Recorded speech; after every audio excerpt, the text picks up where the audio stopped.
and a mongrel video. Today, yes, it is a mongrel video week. Still waiting for that temperature to rise just a fraction before I can do the carbon fibre body for the Ducati. As you know, we've got everything prepped up for the Ducati. We've even got the frame over there.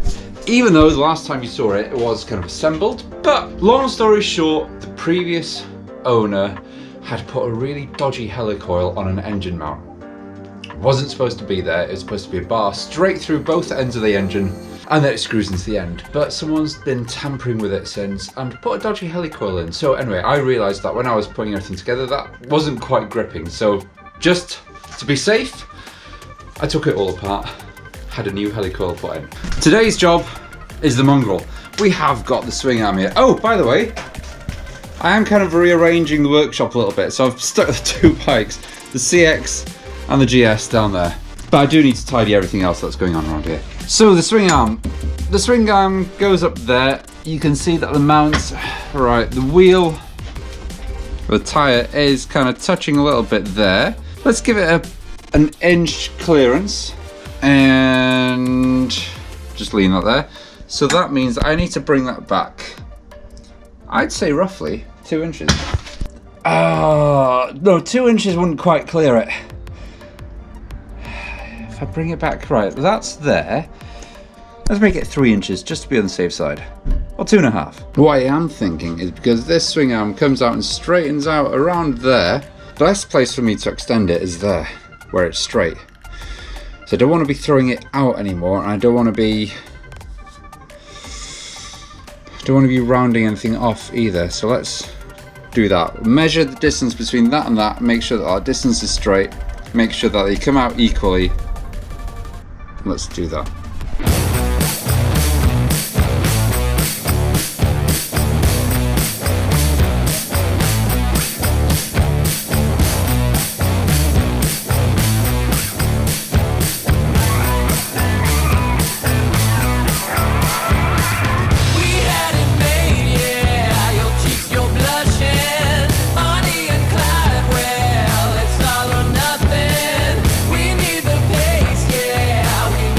Drive.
That is the new tacked frame.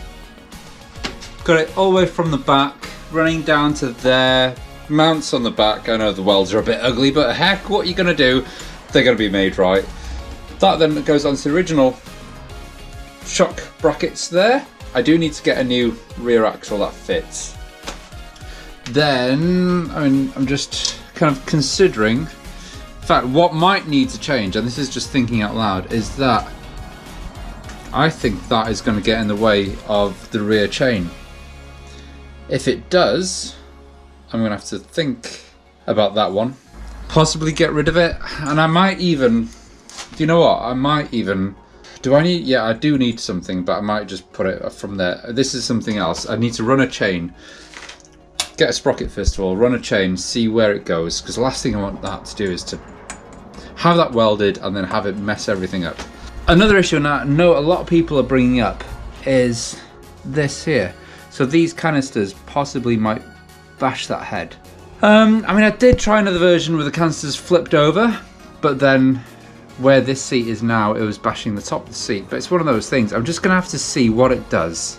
If it bashes, no issue, I just buy a couple of new cheapo shocks. These aren't expensive shocks at all. Just buy a couple of new ones. That's it.